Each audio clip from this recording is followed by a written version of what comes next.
بيان إلى الرأي العام والمنظمات الحقوقية في الوقت الذي يقوم فيه الكرد بالاستمرار بالمقاومة والنضال على كافة الأصعدة بطليعة المرأة الكردستانية الحرة التي أصبحت نبراسا تنير طريق المرأة الشرق أوسطية التواقة للحرية، مستلهمة من فكر القائد أوجلاني وفلسفته، واتبعت منه نهجا لها نحو حياة حرة، وأيضا نظمت نفسها على كافة الساحات وأثبتت بأنها قادرة على خلق حياة نضالية جديدة، وتجاوزت بقدراتها الصعوبات، وأثبتت للعالم بأنها ذو ثوابت، وهي ماضية على درب الشهيدات اللواتي قدمنا نموذجا قل مثيله في التاريخ القديم والحديث.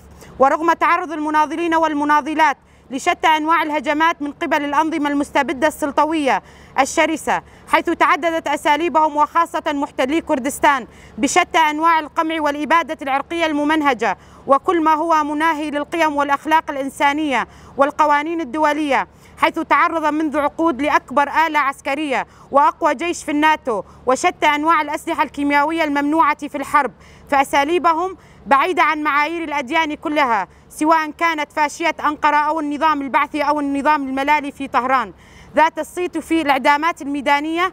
فسجل الدولة الإيرانية يتصدر قائمة دول العالم، حيث الانتهاكات لحقوق الإنسان والمعتقلين السياسيين وأسرى الحرب، فهذه كانت ممارسات تتميز بها داعش. هذا ونحن كنساء من أمهات السلام وأمهات الشهداء وأمهات الجيريلا نندد وبشدة ممارسات الدولة الإيرانية وحكومة طهران بقراراتها وأحكامها التعسفية على أسير الحرب ريكش من قوات الهبجي الذي اعتقل منذ 2019 على يد القوات الإيرانية، وبعد مدة من الأسر تم الحكم عليه بالإعدام. وهذه ليست المرة الأولى حيث تعدم الشابات والشباب الكردي في إيران، وليست المرة الأولى التي تكمم الأفواه عن الحقيقة. وكانت ثورة الجدائل أكبر مثال وأكبر انتفاضة شعبية تقودها النساء المظلومات مثل الشهيدة جينا أميني وغيرهن العشرات من المقاتلات اللواتي تمارس عليهن أشد أنواع التعذيب النفسي والجسدي.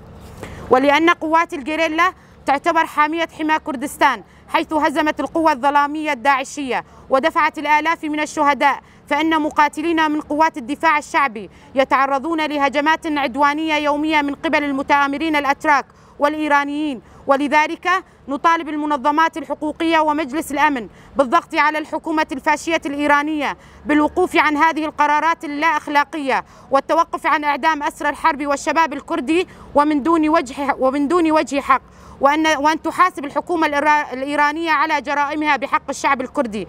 كما نناشد أبناء الشعب الكردي والمنظمات النسائية برفع وتيرة النضال الثوري وفضح جرائم الأنظمة الدكتاتورية حتى سقوط الفاشية ونشر راية الحرية بطليعة المرأة الحرة.